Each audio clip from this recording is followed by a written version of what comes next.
दिनै जों माखौ नायगोन 8.1 माने 8.1 खौ नायगोन ना माने 3 खना सुनि एबा ट्रिगोनोमेट्रीनि जों मा चेप्टारखौ नायगोन दिनै 8.1 खौ नायगोन आरो दा जायफोरा दाखालि इन्ट्रोडक्शन जि भिडिअ नायाखैमोन बिसोरो इन्ट्रोडक्शनखौ नायना लाबानो जाबाय बा बेवहाय माने 8.1 आव बै इन्ट्रोडक्शन जि बेखौ हायाबाथाय बेयाव माने बुजिनो गोब्राब जागोन आरो बेनिखायनो 8.1 खौ हानायनि सिगां इन्ट्रोडक्शन जि भिडिअ होदोंमोन बेखौ नायना लाबानो जाबाय दा जों बेयाव दाखालि रायलायनाया जाबाय जोंना मामोननो जों sin थीटाखौ जों मा लिरनो हायो p बाय h लिरनो हायो cosec थीटाखौ मा लिरनो हायो h बाय मा लिरनो हायो जों p लिरनो हायो ना बेखौ गोसोआव ला जास्ट माने sin थीटाखौ मुख'स लाबानो जों cosec हाखायो मानो जोङो साइनआ जाबाय सोरनि उल्टानो साइनआ सोरनि उल्टा cosecनि उल्टा एबा cosecआ सोरनि उल्टा साइननि उल्टा थिग बिदिनो cos थीटाया सोरनि उल्टा secनि उल्टा बेनिखायनो मोनसे मोनसे मुख'स लाबानो जायखिजाया मोनथाम मुख'स लाबानो माने हाखायो आरोना बेखौ मोजाङै गोसोआव ला बेखौ जोङो कमप्लिटलि जों 8.1 आव बाहायबाय थागोन आरो बेजों लोगोसे जोङो चेप्टार जोंनो मायाव नांगौ बेखौ चेप्टार 9 आवबो जोङो बेखौ बाहायबाय थागोन आरो बेखौ हायाबानो जोङो चेप्टार 9 आव एसे माने गोब्राब मोनबाय थागोन आरो बेनिखायनो आसा खालामो जोङो माखौ नायदो चेप्टार 8 नि इन्ट्रोडक्शन रोंनोबाथाय चेप्टार 8 खौ जों रोंनोबा एबा 8.1 खौ जों रोंनोबा इन्ट्रोडक्शनखौ नायबानो जाबाय दा जोङो 8.1 नि जों कुइसन 1 खौनो लानि दाखालि एग्जाम्पल हिसाबै आं मोनसे बेखौनो खोन्थादोंमोन थेवब्लाबो आं दिनै फार्स्टनिफ्राय जागायफिननोसै नायलांदो आरो जायफोरा नायखाबाय बिसोरो स्किप खालामनो हागोन आरो दा जों मादैयाव आखान्थाम ABCआव मोनसे आखान्थाम ABC दंनो बे आखान्थाम ABCआव माने B आव मा होनदों खनाथि माने बियाव खनाथिनि ओंथिया मा बेखौ जों मिथिनांगोन खनाथि माने मा जोंना मा जानांगोन B नि जायगाया मा जानांगोन 90 डिग्री जानांगोन बुजिना दा बेनिनो बे ABC मोनसे आखान्थामनिनो बियावथ' खनाथि जाबाय आरो बेनिनो ABC आखान्थामनिनो AB आ बेसे जानांगोन 24 सेन्टिमिटार BC आ बेसे नांगोन बेयाव 7 सेन्टिमिटार जानांगोन नंगौना ओमफ्राय दा नाय जोङो मोनसे सावगारि आखिबाय दा सावगारि आखियाबो जानो हाया दे जेनेबा आंगा बांगा जागोन एबा एन्सारा भुल जानो हागौ ना सावगारि आखियाबाथाय एन्सारानो ओंखारनो नागिरा बेखौ जों मा आखिना लानांगोन दा सावगारि आखिना दा बे सावगारियाव जोङो मा होनदों खनाथि होनदों खनाथि माने मा 90 डिग्रीखौनो जोङो मा होनदों खनाथि होनदों नङा होमबा बेयाव मा जागोन बिया मा थानांगोन इयाव थानांगोन दा बेनिफ्राय जोङो गोसोबायदि होनो हायो थेवब्लाबो बेयाव माखौ होग्रोनो खिथादोंमोन दाखालि एखौ होग्रोना लानांगौ होमबा मानो एखौ होनांगौ आं दाखालि खिथाखांबाय थेवबाबो खिथाबावनोसै मानो होनबा जों फार्स्टआवनो सोरखौ दिहुनगोन रमान 1 खौ दिहुनगोन नालाय ओंखायनो जोङो ए गोनां नालाय जोङो बेखौ हासाखौ मायाव होना लादो एखौ हासेयाव होना लादो नंगौना दा ए बि मा जाखो इयाव सिखौ इयाव होना लाबाय दा बेनिनो जोंना ए बिनि भेलुआ बेसे दं इयाव 24 सेन्टिमिटार बिसिनि भेलुआ बेसे दं जोंना 7 सेन्टिमिटार जों होमबा सोरनि भेलु दिहुननांगौ नै लावा खान्थिनि भेलु दिहुननांगौ नंगौना लावा खान्थिखौ दिहुननांगौ दा लावा खान्थिखौ दिहुनोबा दाखालि मोनसे फर्मुला होखादोंमोन बे जाबाय मा पाइथागरास लावा खान्थि माने मोनसे खनाथि आखान्थामाव जोङो एबा मोनसे आखान्थिनि मान दिहुननो थाखाय सोरनि खान्थि बाहायो पाइथागरासनि खान्थि बाहायो दा बे पाइथागरासनि खान्थिया मामोनथाय बे जाबाय ओइच स्कुवेर माने लावा खान्थि स्कुवेर आरो मा जागोन पारपेन्डिकुलार स्कुवेर प्लास मा जायो बेस स्कुवेर जायो नंगौना बियो दा पारपेन्डिकुलार होनबा इयो जाबाय जोंना मा ओइच मा जाखो पि मा जायो पि अके बेखौ बुजिबाय दाखालिनो माने इन्ट्र'डाक्शनखौ नायबानो बुजिखागोन आरो ना दा जोङो बानायनो जागायनोसै ना बेयाव एन्सार ना बेवहाय जि होनाय दं बेखौनो लिरना लाग्रो गोसोआव नङा होमबा आखान्थाम ABCआव मा होनदों बि आव मा होनदों खनाथि आरो बेनि जोंना मा दङ AB समान 24 होनाय दं आरो BC सम बेसे होनाय दं 7 सेन्टिमिटार होनाय दं एबार सोरखौ मिथिया जोङो AC खौ जों मिथिया खिन्थु AC खौ दिहुननो नागिरदों नङा होमबा बेनिखायनो सोरनि खान्थि फैगोन जोंनियाव पाइथागरासनि खान्थिजों पाइथागरासनि खान्थि पाइथागरासनि खान्थि मा होनो बेयाव जोंना फार्स्टआवनो ओइट स्कुवेर माने मा लाव खान्थिया सोलियो AC square equal P square माने मा होनदो बेयाव BC स्कुवेर प्लास मा होनदो B स्कुवेर माने मा AB मा जागोन स्कुवेर जागोन माने मा इ आरो बुजिखाबाय दा AC नि भेलु गैखाया ओमफ्राय AC नि भेलु गैखाया नाथाय जोंना सोरनि दं BC नि भेलुआ बेसे इयाव 7 स्कुवेर AB नि भेलु बेसे इयाव 24 लालाय 24 स्कुवेर होबानो जाबाय होमबा आसा खालामो बेखिनिखौ बुजिबाय ना ओमफ्राय AC स्कुवेर 7 स्कुवेर माने मा 49 प्लास 24 स्कुवेर माने मा होनोमोन 576 बेसे 576 AC स्कुवेर इकुवेल मा जागोन प्लास खालामबा बेसे 6 बेसे जागोन 25 नंगौना इयो दा AC जोङो जेब्ला इखो स्कुवेरखौ समानसिन बारो मा जायो होनदोंमोन आङो बर्ग रोदा जायो नंगौना इयो ओमफ्राय इनिया AC इकुवेल मा जागोन इयो 625 नि बर्ग रोदानि माना बेसे बर्ग रोदानि माना बेसे 25 सेन्टिमिटार इनि ओंथिया जाबाय जोंना ओइसनि भेलुआ बेसे ओंखारगोन जोंहा 25 ओंखारबाय ओइसनि भेलुआ बेसे 25 ओंखारबाय दा जोङो मोनथामबो आखान्थिनि मानखौ मोनबाय मोनथामबो आखान्थिनि मानखौ मोनबाय नालाय जों सोरनि भेलु मोननो हासिगोन दा एसिनि भेलुखौ मोननो हासिगोन आरामसे बुजिबाय दा रमान 1 दानिया जों माखौ दिहुननि रमान 1आ बेसे दं इयाव sin A आरो मोनसे मा दङ cos A sin A equal फर्मुलाया मामोन जोंनिया sin A नि फर्मुलाया मामोन दिहुननाय sin A नि फर्मुलाया मामोन जोंहा P/H एखायनो मा जागोन इयाव फर्मुलाया P/ मा जागोन इयाव H बानायदो जोंनियाव sin A मा जायोनो गोसोआव ला P/ मा जायोनो H sin नि फर्मुलाया माखा P/H ना होमबा खिन्थु P नि भेलुआ बेसेयाव नायदो एबारो 7 आरो H नि भेलुआ बेसेयाव जोंना 25 बे मोनसे जाबाय ओमफ्राय जोंना cos A नङा होमबा cos निया फर्मुलाया मामोन cos नि फर्मुलाया मा गोसोआव ला B/H बेखायनो मा बाहायदो इयाव B/H ओमफ्राय B नि भेलुआ बेसेयाव B नि भेलुआ बेसे 24 ओमफ्राय बेसेयो H नि भेलुआ बेसे 25 बे मोनसे थांबाय बियो जोंना मानो रमान 1 निया जोब्बाय एबार मा दङ जोंहा रमान 2 दा रमान 2 खौ बानायनो थाखाय गोसोआव ला दै रमान 2 मा दं sin C आरो मा दं इयाव cos मा दङ C दं दा sin C खौ जोङो दिहुननो ना sin C एबा sin नि फर्मुलाया मा एखेयानो होमबा P/H जानो ना P/H जानो होमबा आरो मा होनो cos बाबोथ' मा जागोन cos C इकुवेल मा जागोन इयो cos निया मामोन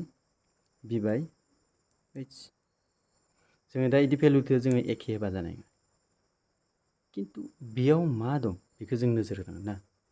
मानि थाखाय बिदि लिखो नङा होमबा मा होनो इयाव जों भेलुआ मानो समान जायासै इनिया मा होनो sin इबोथ' माने इबोथ' sin इबोनो cos इबोथ' नै cos आरो इबोथ' cos मोनो भेलुआ मानो सेम जाया जोंना नङा होमबा बे मोनसे कारन नङा होमबा दयो जोंना मासोमोन खना सोरखौ नायनोसै जोंखौ A खौ होमबा खना A बुजिबाय नाथाय खना सोर एबारो C खनाखौ नायनो खिथादो बुजिबाय दा C खनाखौ नायनो खिथाबा जोङो Cया नै सायाव दोनबाबो जायोमोन खिन्थु नोंसोरनो बै Cखौ सायाव लानानै बानायब्लाथाय नोंसोरो मा मोनो नोंसोरो बुजिनायाव गोब्राब मोनबाय थायो बेनिखायनो मोनसे आयदा बानायबाय नोंसोरो मोनसे आयदा खालाम एबारो मोनसे आयदा खालाम ना Bआथ' Bआव थाखाबाय थागोन नामा खना जिल्लालाय Cखौ नोङो ओजा लाना फै बुजिबाय Aखौ नोङो ओजा लाना थां बुजिबाय माने ओइ मोनसे बाथ्रा गोसोआव ला जाय खनाखौ मख'दो बे खनाखौ मायाव लाना फै हासेयाव लाना फै बुजिबाय दा बेयाव जोंना A खनाखौ मख'दोला दहायना मा होनो A खना हासेयाव दं गामि बेनिखायनो आं Aखौ इयाव होनानै बानायखादो जों खेबसेयावनो जानो हानाय बायदि थेव C खनाखौ मख'दोलालाय जों C खनानि मान दिहुननो खिथादोलालाय जों मा खालामनांगोन Cखौ जों हासेयाव लाना फै बुजिबाय दा एबार भेलुआ नैयाव जेरै दं इदि बज' AB नि माना बेसे 24 नै ABआ 24 आरो BCआ बेसे BCआ 7 होमबा एबार इयाव इथ' इयो लाव खान्थि जेब्लाबो सोलाया दै लाव खान्थि जेब्लाबो सोलाया ओत्सा जाबाय Bआ इ जाबाय Pआ इ जाबाय दा फज'दो आरामसे Pआ बेसे इयाव 24 ओत्सा 25 Bआ बेसे इयाव 7 ओत्सा बेसे 20 बेसे 5 नंगौना बेयो जाबाय जोंना इ मोनसे थांबाय बेयो मा कुइसननि इयो 8.1 नि मा इयो कुइसन नाम्बार 1 8.1 नि दै कुइसन नाम्बार 1 एबार नेक्स्ट कुइसनाव थांगोन जोङो कुइसन नाम्बार 2 आव नाय कुइसन नाम्बार बा दिहुननो खिथा जोंखौ माने 10p माइनास कट आर दिहुननो खिथादो बिजाबाव नायबानो जाबाय ना बिजाबखौ लाखाबानो जाबाय माने नायनाय समाव माने बिजाबखौ लाखाबानो जाबाय ना होमबाना बांसिन बुजिगोन दा जोंना सावगारिया मा दङ बियो होनाय दं बियो सावगारिया होनाय दं नङा होमबा दा जोंना पि किउ भेलुखौ होजोबदों बेसे 12 सेन्टिमिटार आरो पि आरनि भेलुआ बेसे जोंना 13 सेन्टिमिटार दा जों सोरखौ दिहुननांगौ किउ आरखौ दिहुननांगौ दा बेखौ मोनजोर होनांगोन जोंना जौथाया सोर दा नै खनानि मानो ओजा उल्था बाहागोआव एबा मोखां बाहागोआव थानाय जोंना आखान्थि मा जायो लाव आखान्थि बा लाव आखान्थि मान दं आरो मा दं जौथाय दं खिन्थु सोरनि भेलु गैया जोंहा हासानि भेलु गैया बेखायनो बेखौ दिहुननांगोन जों सोरनि खान्थि बाहायगोन दा इयाव जोंना जायखिजाया मोनसे आखान्थामनि गासैनिबो आखान्थि मान दिहुननो थाखाय जों सोरनि भेलु माबा खान्थि बाहायनाय जायो पाइथागरासनि दे खनाथि आखान्थियाव नालाय बेवहाय मा दं ना बेयाव जोङो पि किउनि जोंना भेलु दंखायो माने आखान्थाम पि किउ आरआव ना ओमफ्राय खना किउ इकुवेल बेसे 90 डिग्री नङा होमबा खना बेसे किउआ बेसे 90 डिग्री दै होमबाना पि किउ जोंना पि किउआ बेसेमोन पि किउआ बेसे दं जोंहा इयो 12 सेन्टिमिटार बेसे दङ पि आरनि भेलुआ बेसे दं जोंहा इयाव 13 सेन्टिमिटार आरो बिसोरो किउ आरआ बेसे गैया बेजों सोंखान्थि बाहायना दिहुननांगौ दा पाइथागरास बेनिखायनो पाइथागरासनि खान्थिजों पाइथागरासनि खान्थिया मामोन लाव खान्थि फार्स्टआव लानांगोन ना मा लानांगौ जों फार्स्टआवनो लाव खान्थि स्कुवेर हासा स्कुवेर प्लास जौथाय स्कुवेर बेखौ गोसोआव ला नोंसोर जौथायखौ फार्स्टआव हासाखौ उनाव बुजिनो हायो खिन्थु बे लाव खान्थिखौ जों मा लाथारनांगोन समानथिनि सिगाङाव होथारनांगोन आरो अके नङाबा भुल जागोन सानखान्थियानोसै नाय प्लास जाबाथाय खिन्थु बेखौ जालांबाथाय माइनास खालामनांगोन जेनेबा माइनास होनांगोन नङा होमबा नाय होमबा इयाव नाय जोङो नायदो लाव खान्थिया सोरियाव लाव खान्थिया 90 डिग्रीनि मोखाङाव थानायानो जाबाय लाव खान्थिया सोरियाव पि आर स्कुवेर ना पि आर स्कुवेर ओमफ्राय सोरखौ होनो जायखिजाया होदो ना इखौ होखांबाय नालाय जायखिजाया इखौ सोरखौ होनो गोसो पि किउखौ होबाय ओमफ्राय किउ आर स्कुवेर दा पि आरनि भेलुआ बेसे दं जोंहा 13 दं पि आरनि भेलुआ बेसे 13 इकुवेल पि किउनि भेलुआ बेसे दं इयाव पि किउनिया 12 स्कुवेर 13 स्कुवेर मोनजायो प्लास किउ आरनि भेलुआ बेसे किउ आरनि भेलुआ बेसे गैया बेखौ जों दिहुननांगोसो लानाय 13 160 मा जायो 9 जायोना 13 स्कुवेर माने 160 ना बेसे 144 प्लास किउ आर मा जागोन इयो स्कुवेर बे समानसिन बारो जागोन 169 माइनास 144 किउ आर मा जागोन इयो स्कुवेर नङा होमबा प्लासआ समानसिन बारबा माइनास जायो नालाय माइनास खालामबा बेसे जायो 25 इकुवेल बेसे जागोन किउ आर मा जागोन स्कुवेर दा दहायनो होन्दोंमोन आङो नैखौ बर्गखौ समानसिन बारबा मा जायो बर्ग रोदा जाखायो ना समानसिन बारबाथाय मा जाखायो किउ आर दायो नाव इनि बर्ग रोदाया बेसे 5 जागोन किउ आर इनि ओंथिया जाबाय किउ आरनि माना बेसे जाना दं इयाव 5 जाना दङ बुजिबाय ये पि दै ये पि ये बि मा जाना दं दा एच ना होमबा दा एबार दिहुननो लागायाव फैदो ना दिहुननो लागायावबो जोंनो मा होनदो दिहुननो लागायाव माने दानिया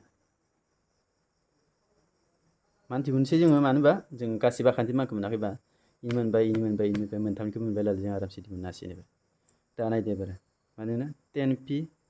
माइनास मा दोननांगोन जोङो कट आर दोननांगोन बोरै एसे मोजाङै नोजोर होदो नाय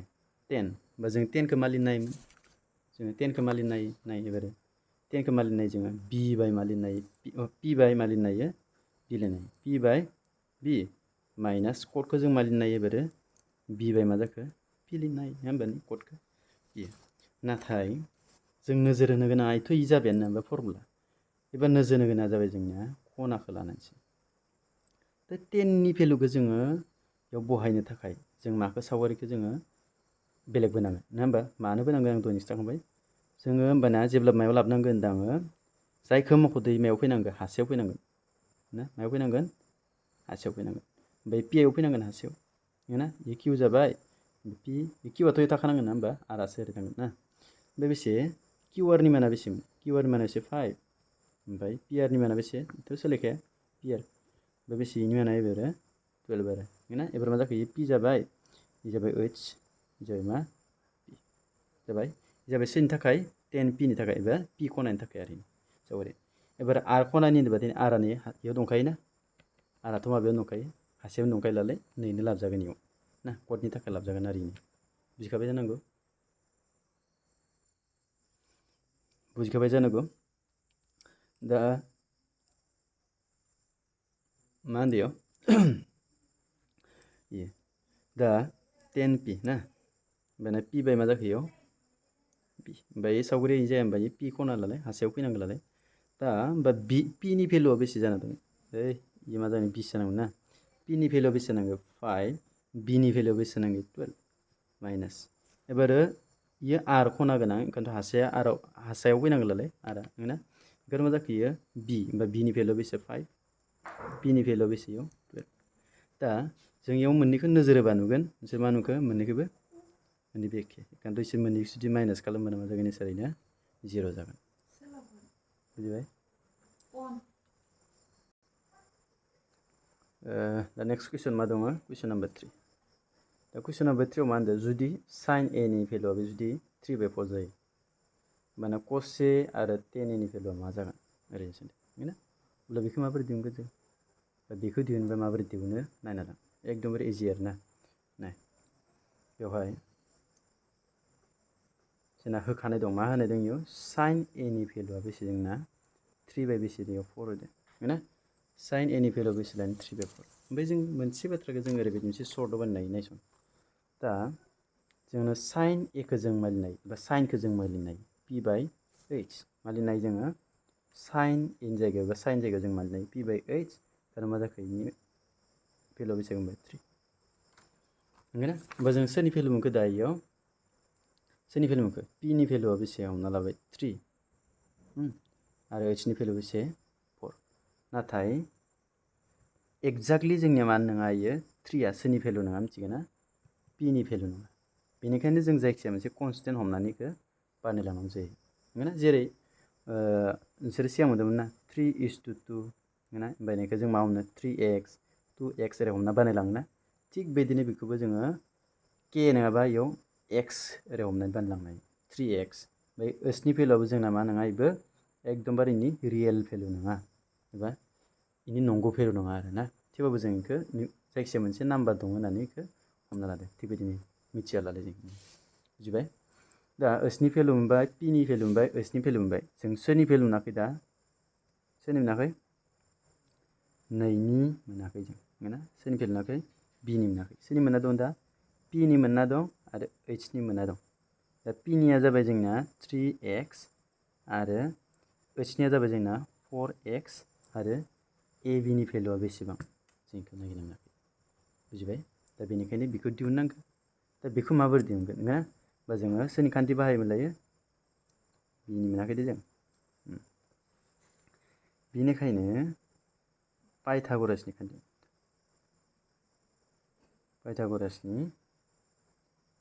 खान्थि जों मानि खान्थि बायदो दा पाइथागरासनि खान्थि बायदो अके दा पाइथागरासनि खान्थिया मामोन जों फार्स्टआवनो लाव खान्थि नांगोन लाव खान्थिया सोरियाव h स्कुवेर नङा होमबा h स्कुवेर होखाबाय दां डाइरेक्ट बिदि बानायनो हायो h स्कुवेर p स्कुवेर प्लास b स्कुवेर होनाय अके दा h स्कुवेर मानि मा 4x हल मा जागोन स्कुवेर p स्कुवेर मानि मा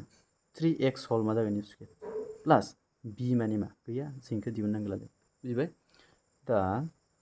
इदि जों स्कुवेर खालामबा 16x स्कुवेर इकुवेल 3 मा जागोन 9x स्कुवेर प्लास मा फैयो b स्कुवेर दा इखौ जों समानसिन बारबोमोन 6x square minus 9x square plus मा जागोन इयो समान समान ओजा b स्कुवेर थाबाय दा इसे माइनास खालामबा मा जागोन माइनास खालामबा मा जागोनथाय 7x स्कुवेर इकुवेल मा जागोन इयो b स्कुवेर दा इनि बर्ग रोदा नंगौना 7x स्कुवेर जागोन इयो जा b लस थाबाय नङा होमबा दा जोङो सोरनि बर्ग रोदा दं x स्कुवेर जाबालाय इनि बर्ग रोदा दं खिन्थु 7 नि मा गैया बर्ग रोदा गैया नाथाय सोरनि दङ x स्कुवेर जाबालाय xल' जाबाय आरो ना